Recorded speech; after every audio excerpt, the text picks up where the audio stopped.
Hello, this is Daniel Torres. Welcome to the FMCG Guys podcast. Hello, Ephraim. How are you? Good, Daniel. Good to be with you as always. Excellent. So today we have a known face visiting the show again. It's Vijay Talwar.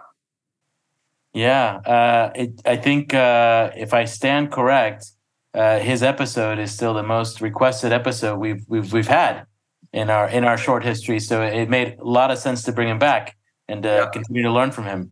Yeah, absolutely. We actually recently updated our top 10 of most downloaded episodes, which you can find on our website.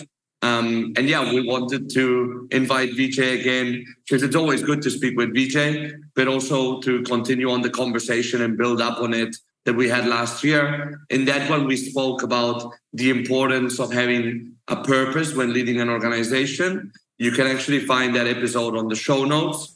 But in a recent conversation I had with him, he talked to me about the importance that passion has had on his career and also on his individual life. So I was curious to know more. So I said, hey, Vijay, why don't you come back to the podcast?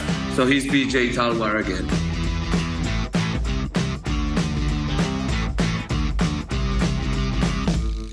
Hi, Vijay. Welcome to the show again. Great to have you here after a year.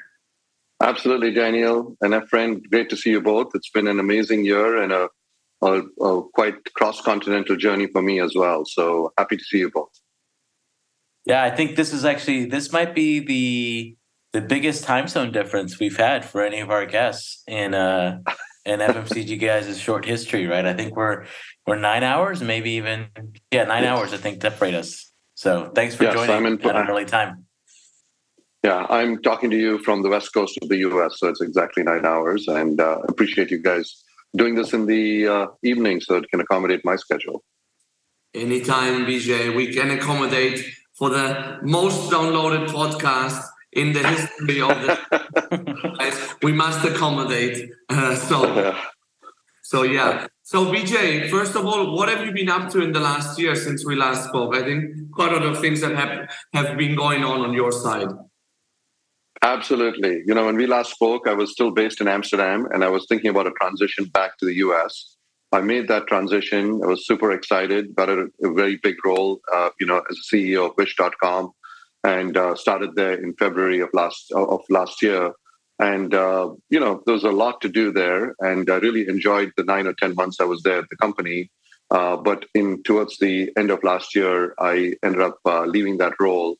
And I've spent most of the last 3 months actually just trying to, I don't want to say find myself because that sounds, maybe a little bit too deep, but I've actually spent a lot of time trying to figure out what it is I want to do next. And a lot of that has been about, reflecting internally. While I have a lot of amazing mentors and a lot of great colleagues that I've reached out to, and I've gotten a lot of advice, I've been sort of at crossroads to kind of say, hey, is this the right time to hang up my hat and kind of move to more of a board type role and have a portfolio of board roles? Or should I continue in my journey as a C-suite officer and, my path of sort of trying to help global businesses and exactly what type of role or what type of company would I want to join? So lots of travel, lots of reflection, lots of reading books. I can tell you and honestly, it also gives me a lot of time to connect with my family. I've never had this much time off in my life. I mean, when I go back to, almost being a student of first coming to America, this has been the most amount of time I've actually had, free time I've had. And I really, I struggled with it for the first 20, 30 days. But I honestly, now looking back, I've really enjoyed it as well. Yeah, it's an unusual context, right? Well, whenever I speak with someone that's in transition, but I always remind them, like, hey, you won't have the luxury of the time, maybe never again, or not until you retire. So do enjoy it. While of course it's an unusual situation to be in transition, but make the most of it. Absolutely, I do. By the way, I have a really good book recommendation. I read a book called "Life is in the Transitions." And I absolutely loved it. It's just, and it's so true if you think about it for each of our lives, right? You have these stable periods in your lives and you have these transition periods in your life. But what you do in your transition period actually determines your character and your probably your trajectory more than what you do during the stable periods of your life. So it's just fascinating for me to kind of just think about, how much can be achieved even in a period of sort of transition. Yeah, I was just about to ask you that for your book recommendations. I'm sure that would be a really impressive list. That well, I know I personally would be interested in. I'm sure our listeners would be as well.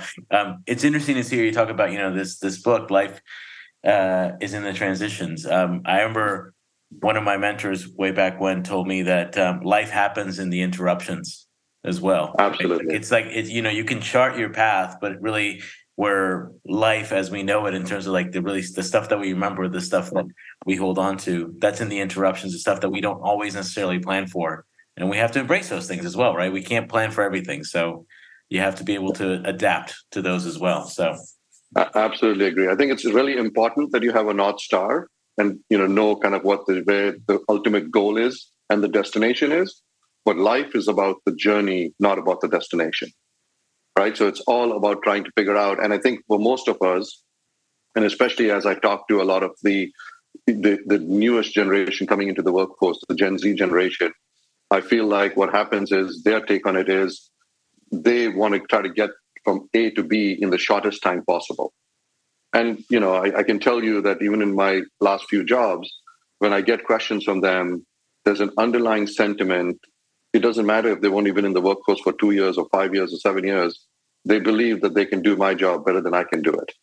Right? That's their fundamental philosophy, which if you were scoring them on attitude, ambition, those type of metrics, they would always get 10 out of 10. But the reality is life is all about the journey, and the journey is never a straight line. Yeah, I it's interesting to hear you say that, Vijay. For me, I think one of the books that I read on one of my transitions was Grit, where it talked about resilience. And I think that, like you said, it's fine to have ambition and to be, a self-starter and have, this drive. But at the same time, having to kind of deal with adversity and having to, in essence, be resilient is something that also builds a lot of character, as the book called it, Grit. And we shouldn't underestimate the value of that either. Absolutely. Grit is a great book. I actually love another book that talks about the growth mindset. It goes really well with Grit because growth mindset talks about exactly the same type of thing. Failures are really important. And then from a real life example, my favorite book of all time is still Shoe Dog. Shoe Dog is the story of Phil Knight, but not after the company went public, or before the company went public. And so it's years of struggles from 1971 to I think it was 1984 or 1986. And it was just, it was an amazing book, but it's like reading a real life case study on what you read in between, Carol Dweck's book on sort of growth mindset and Grit is really what happens there. So that was one of my favorite COVID reads. So I'm right there with you. I saw that at the at the American Library. Said, "Oh yeah, I'm taking this home." Yeah. I loved it, and I think I finished it over the weekend. It was that good. Nice. It was amazing. It's an amazing book for sure. So, Vijay, on our last podcast, you gave us a little bit of an overview in regards to your career and the impressive amount of companies or the impressive number of the names of the companies that you've worked with over that time. I'm curious to hear more about, in essence, before you started your professional career and just, in essence, your upbringing, because obviously I think that it's had a great impact in regards to your leadership style and the success that you've had in your career. Yeah, so there are a couple of things about my upbringing that I'll talk about. One is, obviously, I was born and raised in India. And my parents did move around a lot. And so people always ask me, how come you're constantly moving and also constantly on the move or relocating? And I don't know if that was the case or not, but I was born in one city. From the time I was basically 6 months old till about 2 years old, I lived in Mumbai or Bombay. And then from there, when I was 2 years old till about 9 years old, I lived outside of Delhi. And then from the age of 9, I went to boarding school. So one thing I'll mention about my life prior to the age of 9 was that I am a middle child. So I have an older brother and a younger sister. And the age difference between the three of us is only like a year and a half each. And what that meant is I never really got any new clothes. I never got any new shoes. And I never, I always got the hand-me-downs, whether it was clothes, whether it was books. I was 1 year junior to my older brother in school. So basically, the advantage was I always had somebody who could help me with, schoolwork or classwork and things like that. But everything that around my life was essentially hand-me-down. We were probably in what I would describe as a middle class, middle class family in India. The truth is, middle class family in India probably means a poor family in many parts of the Western world, right? So we had one room that my brother, sister, and I shared. Growing up for many years, we like I said, we recycled a lot of things at home. We, had a, very sort of mediocre sort of upbringing. And my first sort of inflection point in my life was actually thanks to my principal of my elementary school. She saw something in me that I didn't see in myself, which I'm very thankful for. But her close sort of colleague and friend was the principal of a really well-known school in Bangalore, India. And she felt that I was the right candidate to apply to that school and go to that school. So I went from a very small town, very small sort of day school to an actual sort of very well-known boarding school in Bangalore. And it was not just me, my brother and I went together. So I had some family there. But it was a tough move. I was 9 years old. I moved to a boarding school. Many a night, there were tears involved because you feel like part of you feels like it's the right thing to do because it's such a good school and you get a good education and it's an investment. And those are, that's exactly what my parents told me. And it was actually expensive. So it wasn't cheap either. So my parents were actually making a huge sacrifice by sending their two kids to boarding school. At the same time, you do feel like you were abandoned. You feel like you're on your own. And now you're joining a group of people. I remember I went from sharing a room with my brother and sister, so 3 people in a room, to 12 people in a room. Obviously, it was a bigger room, but it was, and many of those, probably 10 out of those 12 people were already been together for many years when I joined, right? So there were only 2 or 3 new kids every year. And so it takes quite a bit of getting used to. So this is something, when I talk about getting into a new environment, getting into a new culture, people always kind of ask me a lot of questions about that. But I think that experience at that early an age, both to become independent, but to fit into a group of people that have already been together, has served me really, really well. And I think that honestly, that was probably my first sort of life-changing experience at a very early age. And quite honestly, the first year, I almost somewhat hated boarding school. Then you fast forward, I stayed for another 5 or 6 years, and I absolutely loved it. It's probably the best years of my life, right? We were completely carefree, had nothing to worry about. You were kind of, yes, you were learning in an environment, but you were also, doing things that boys do in terms of playing and hanging out. And, it was just a lot of fun. Yeah, I can imagine. I can imagine both parts. Like if I think of myself at 9 and being uprooted from my family, going like probably 2,000 kilometers away, I imagine, from Delhi to Karnataka. Yeah, it was pretty far away. So it wasn't like we were going home for the weekends or anything like that. So we probably were lucky if we saw, our family maybe 2 times a year during the summers and the Christmas breaks and things like that. But like I said, what happens then is your friends become your family. Yeah. Right. Even to this day, I'm in touch with many of my friends. And reality is that has served me pretty well as well. I tend to be somewhat more extroverted and I like to meet new people. And I think a lot of that is thanks to boarding school. And honestly, then you fast forward to a time when I was 19 years old and I decided on my own to come to the US, right?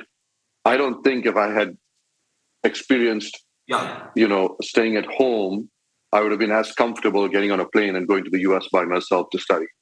But actually having been independent since the time I was 9 really helped me actually think about this very differently and think about this as an experience and about the opportunities ahead of me rather than, the fact that I was actually leaving friends and family behind.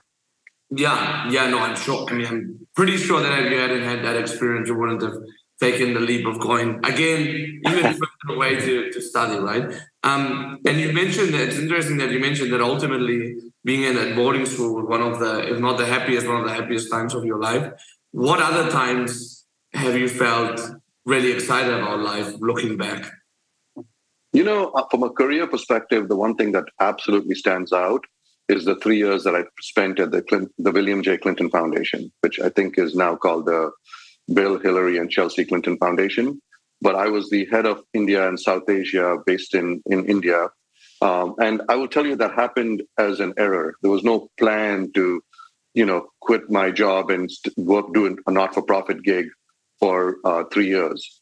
But it just sort of ended up happening because I went to join a startup in India, and that startup folded after 6 or 8 months.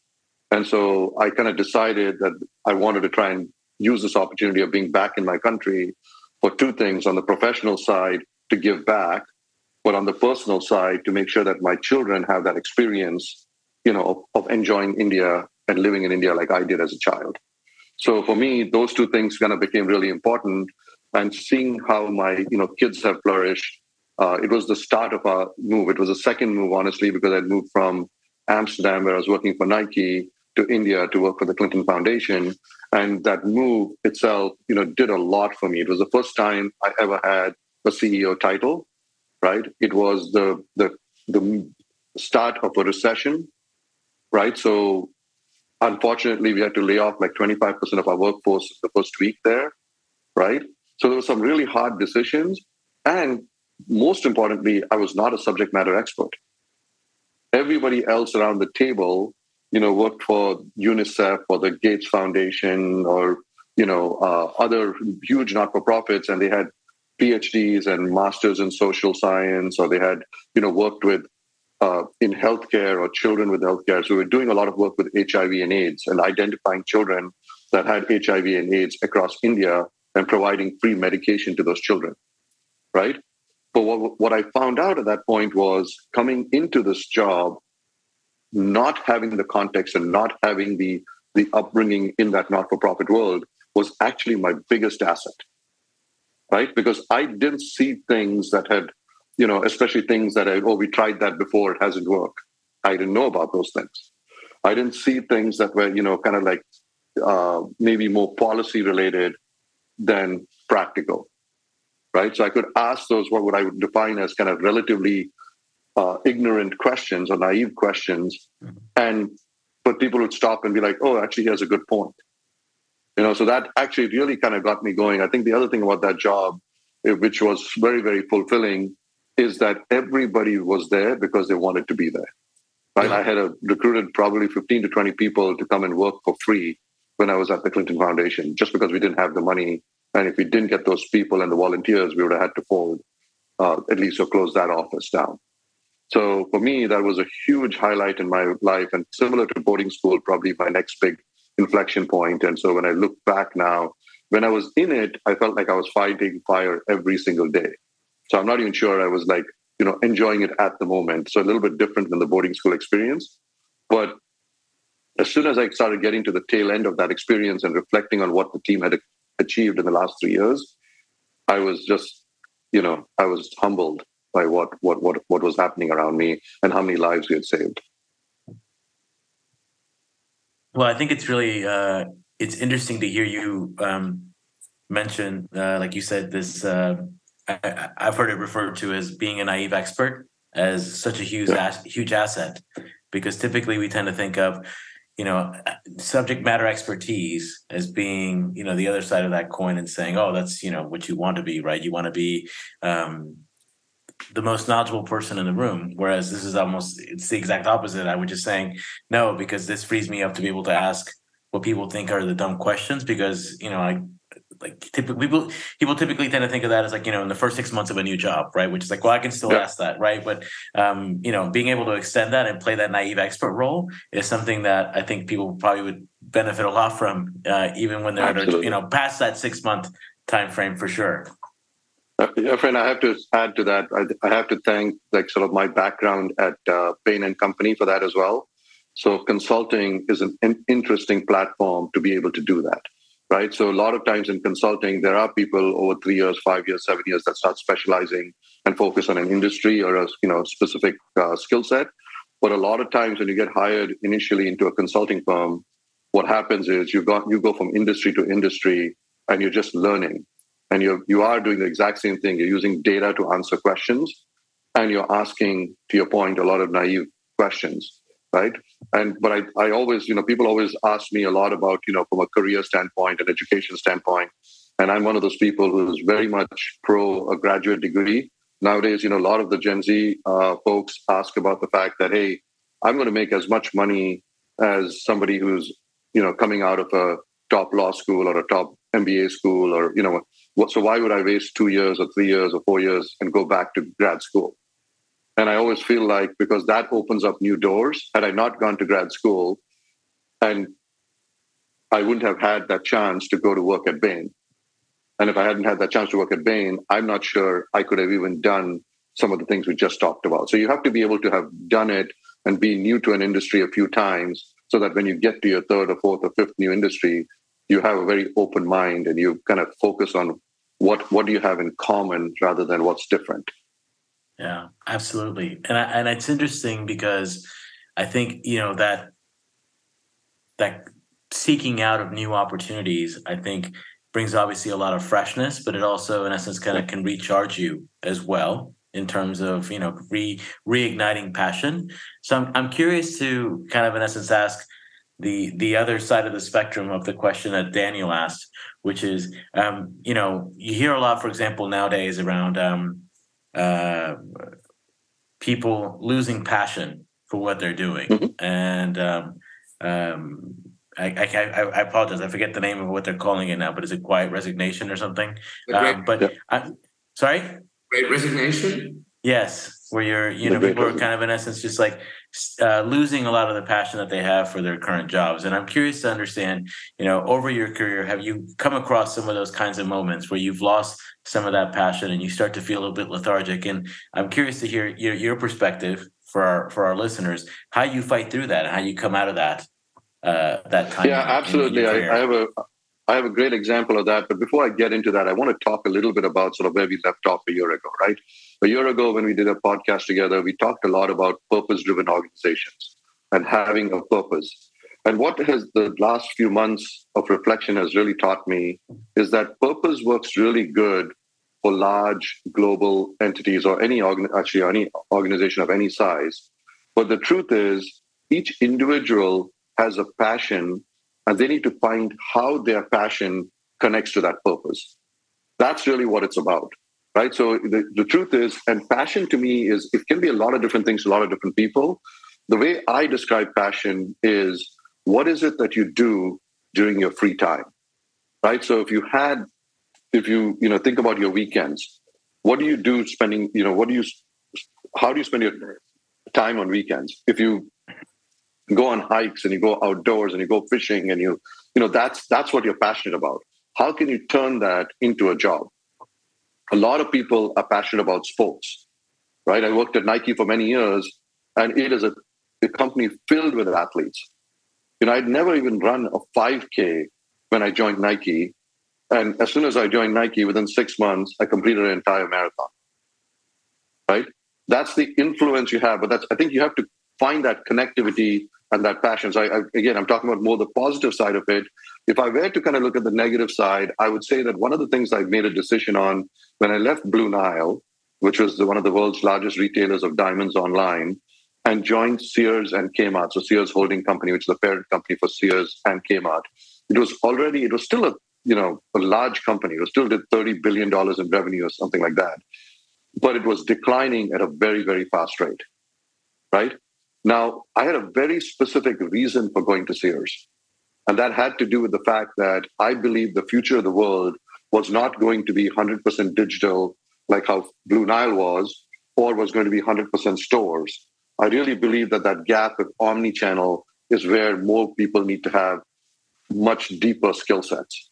And so the reality is, one of my passion points is, how do you take a digital business and make it more omni-channel? Or how do you take a retail business and make it much more digital, right? And that, I think, what the reason I went to Sears was, up until that point in time, while I had worked at Nike and Nike owned a few retail stores, we were already testing some retail stores even at Blue Nile. I had never actually run a P&L which included, a number of stores and those employees in the stores who are making, relatively low wages or income, but they actually ultimately make or break your brand, right? And so one of the things was just the environment at Sears at that time was a really tough environment.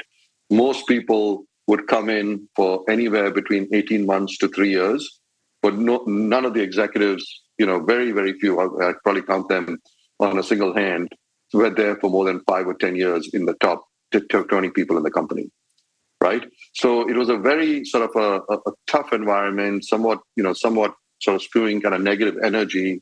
And what I had to do there is build a little cocoon, a little sort of shelter, if you will, for a team that actually was able to hit its numbers and build some positive momentum, right? So when I got to Sears, my team had a turnover rate, and I talked with the non-store team, had a turnover rate of about 35%. By the time I left the last 12 months, the turnover rate was less than 5%. Now, everyone knew that this was not going to be a place that you're going to retire from just because of the trajectory of the company.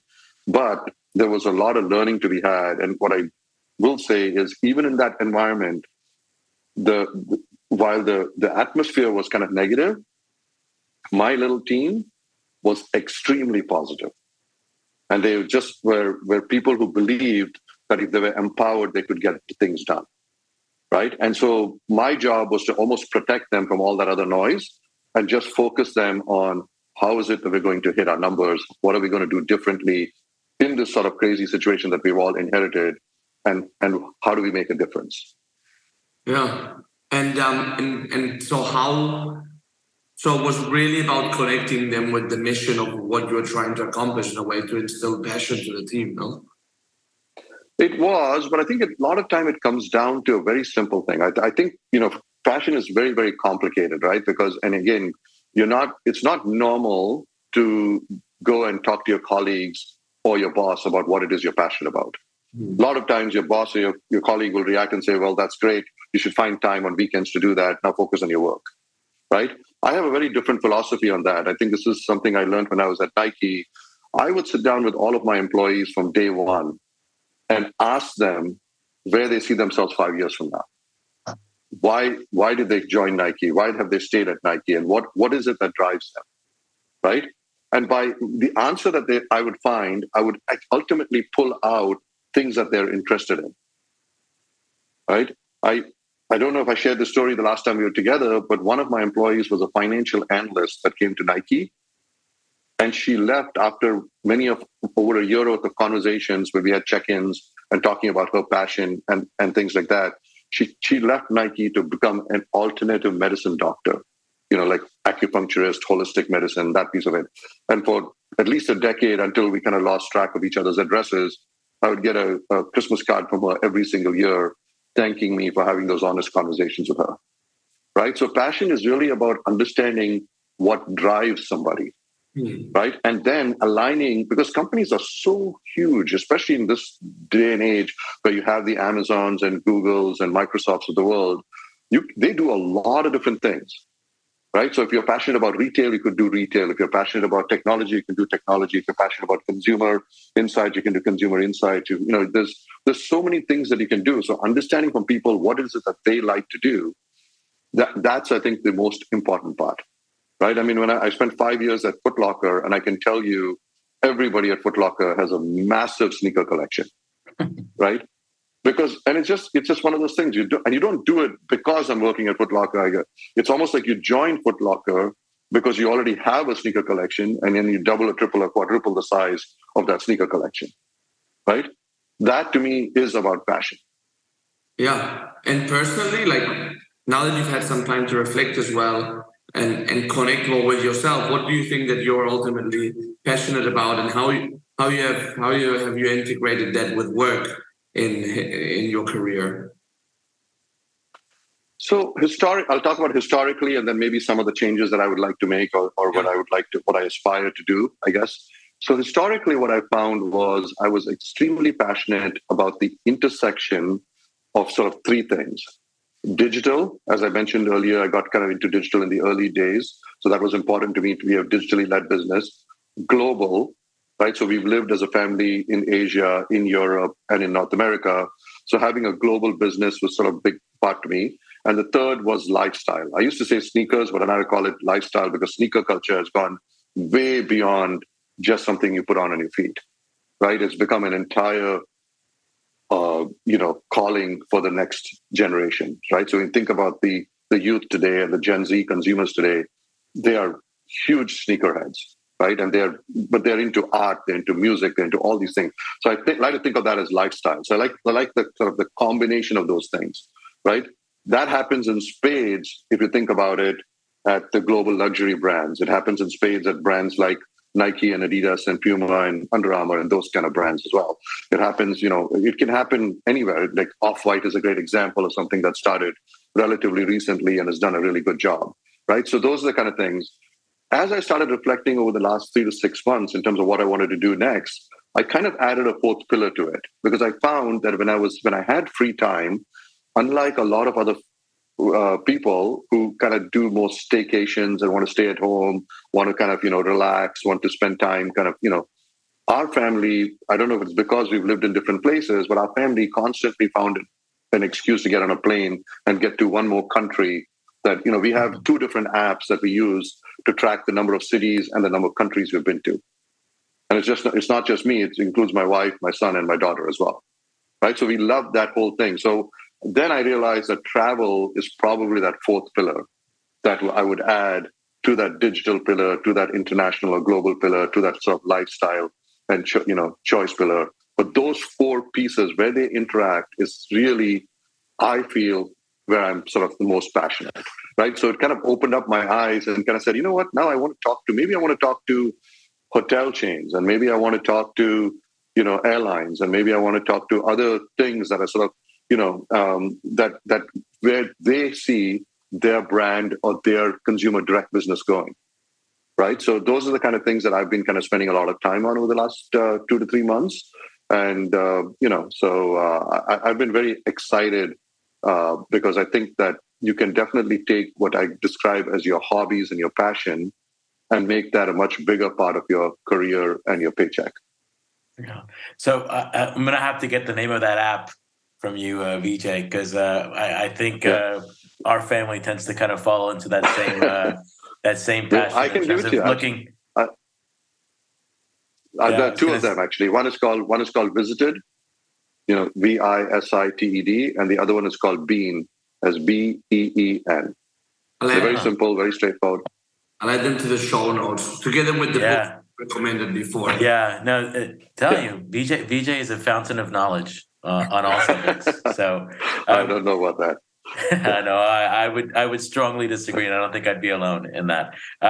So Vijay, it's great, and it's actually really inspiring to hear you talk about how you're able to, in essence, combine passion with these other parts of what you're looking for in regards to your next move from a career standpoint. I'm curious to hear, and I think our listeners would love to get your perspective on this as well, in terms of once we get into a new role, or once we kind of life happens, it's easy to kind of start to fall into a rut or to kind of lose sight of that passion. I'm curious to hear what's your perspective in regards to how do you fight not going into that autopilot mode when it comes to continuing to seek out your passions in everything you do? I think the most important thing that's worked for me is writing down my annual goals, right? So what is it that I want to accomplish in these next 12 months? And what I find is, again, the long-term goal for me, again, I left India as a, 19-year-old, and I found that I was, leaving behind my friends and my family, right? So it had to be about more than just making a paycheck. I had to do a lot more than that, because if I just wanted to get a paycheck, have a family, have an easy life, I would have just stayed in India, right? For me, it was about the world of possibilities of what I could accomplish by leaving my friends and family. And so I feel like I sort of miss them so much that I feel like the bar has always been very high, right? And that's something that sort of I always feel. But the best way for me to kind of really crystallize that is that, and I don't really believe in a January 1st date, honestly. I think you can write your 12-month plan or 18-month plan, in September or in July. It's whenever you have these transitions. I think taking these moments of transitions and really reflecting on sort of your own passions and then writing down a list of things you want to accomplish in the next 12 to 18 months, that's what gives you kind of a path towards that North Star. It won't be about, I want to get into that next role, I want to get that promotion, it's not that, that's not the focus. The focus is about, I know where I want to be long term. And in order to get to that long term goal, how do I start to make a progress from a baby steps perspective? That's what I think about when I think about every 12 to 18 months. Yeah, no, it's interesting also to connect the setting goals with the transitions, because I think that sometimes, at least maybe more in Europe, but I think that we're kind of slaves to this like January to December thing. Maybe it does make more sense to do it before, like after summer, when you've had like an actual breather, right? You talked that one of the pillars of your passion compass, if you like, is traveling. I know that Ephraim loves to travel. I do too. How do you like to travel with your family? Out of curiosity, like how do you set up your travel agenda? Style do you have? Yeah, it's a great question, actually. To be honest with you, we've just been really lucky, with our kids and the whole family always being very passionate about traveling. So we have done obviously a lot of long cross-continental flights, but we've also done a lot of drives.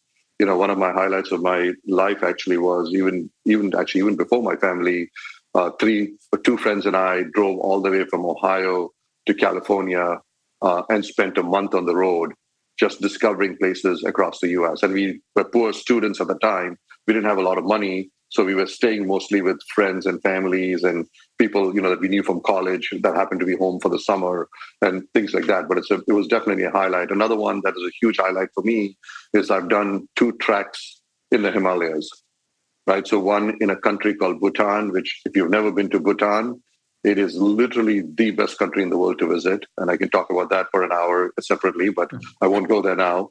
And the other one was in Nepal. And just a really amazing group of people that, again, I knew 2 people out of 12 when we started that trek, the first trek in Nepal. By the time we got to Bhutan, they became some of our best friends. Wow. Right? So it's one of those things where, when you do things like that, it does something completely different for your relationship, amongst the family members, but also the people that are supporting you, helping you, it's amazing, right? I mean, a lot of people in those type of treks on the last day or two, where the highest point, a lot of them get altitude sickness, and you have to support each other up that mountain, to get up that pass or get up that mountain. Without that, it doesn't happen. So now we talk a lot about teamwork, but that's the best example of teamwork that I've seen, is how everybody supports everyone, and you don't know which, it's almost like in both the tracks. In one track, I would say 30% of the people had altitude sickness. In the other track, almost 50% of the people had altitude sickness, right? So you just have to kind of, do whatever, and you don't know who's going to get it and who's not, right? So in our case, for example, my wife got it on the second track. I did not, right? But she was sitting literally on a horse for the last hour before we got over the pass. And if you ask her honestly, she probably doesn't remember much of that hour. Right. So it's a completely unique experience. So, and again, we do a lot of beach vacations. We do a lot of places, a lot of going to, great cities in Europe and US and, all over the world. But ultimately, to me, I would say, again, I look at travel through the lens of friends as well. And this may be back to my example of boarding school. So we don't necessarily, while we do like to find some time together as a nuclear family for the 4 of us, we do a lot of our traveling with other friends or to visit friends and things like that, or plan something together, with other people who may have put even more thought into it than we have, to be honest.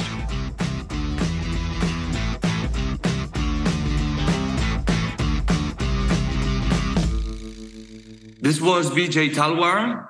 Ephraim, what are your key takeaways from this second conversation with you, Vijay?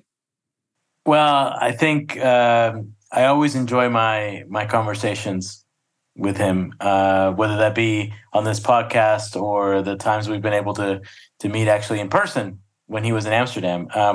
It was really interesting this time around to hear him tell us a little bit more about his his childhood and the impact that it had on him in regards to being able to not just adapt, but actually to thrive in tough environments. Yeah, I know. I mean, imagine being sent to boarding school age 9. That was seemed pretty amazing to me. For sure. And I think that, like I said, it's obviously had an impact with him in terms of his worldview, and that and how he's approached other challenges in his life, whether they be professional or personal as well. Yeah, no, absolutely. What else? What other takeaways do you have?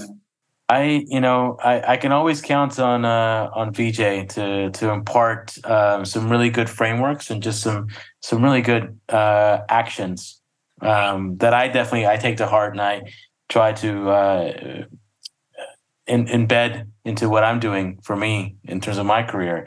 And I really, to that point, I really enjoyed him talking about the fact that writing down your annual goals and, not just doing it in January, which is when I think most of us generally tend to do it kind of as a fresh beginning, but doing it periodically at other times in the year as well, so that you revisit those things and you, in essence, can see not just, what the goal is, but, track your progress towards that goal as well. So, and I think also in terms of like how you think about it, with regards to not just in a 1-year horizon, but looking beyond that, longer term, in terms of, what does this mean for you really in 3 or 5 years? It sounds fairly intuitive and when you say it, but I think it's something that not all. I mean, I'll speak for myself personally. Do enough of in terms of a practice to apply. Yeah.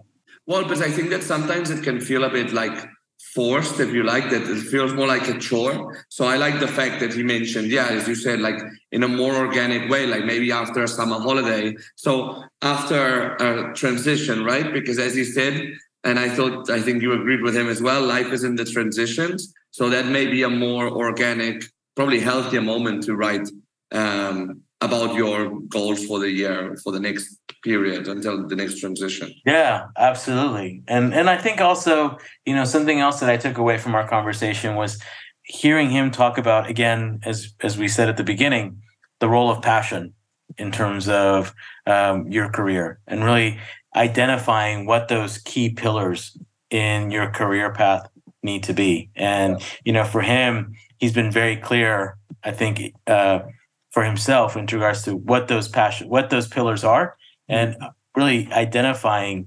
specifically what is the passion that he wants to pursue. And with him, it's travel, right? I mean, for other people, maybe it's sneakers, but for him, it's really that travel element. Yeah, absolutely. Which I think we all love. You and me, Efrain, we also love traveling. And also further to that, we recently learned about his new role. So we wish him all the luck there as well, with a company very linked to travel, which should be public by the time we post the podcast, but we're not going to say it just in case. Exactly. Yeah, we don't want to let the cat out of the bag. We want to make sure that Vijay is the one to deliver that news. Exactly.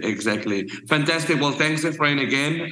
Thanks to our listeners as well. And remember, if you're not yet, to subscribe to this podcast, so every time we publish content on Wednesday and Saturday, you're the first one to receive it. And also, if you haven't done it yet, to follow our sister podcast, the CPG Guys, over in the US. Thanks again for listening to us, and we'll see you in the next episode. Goodbye.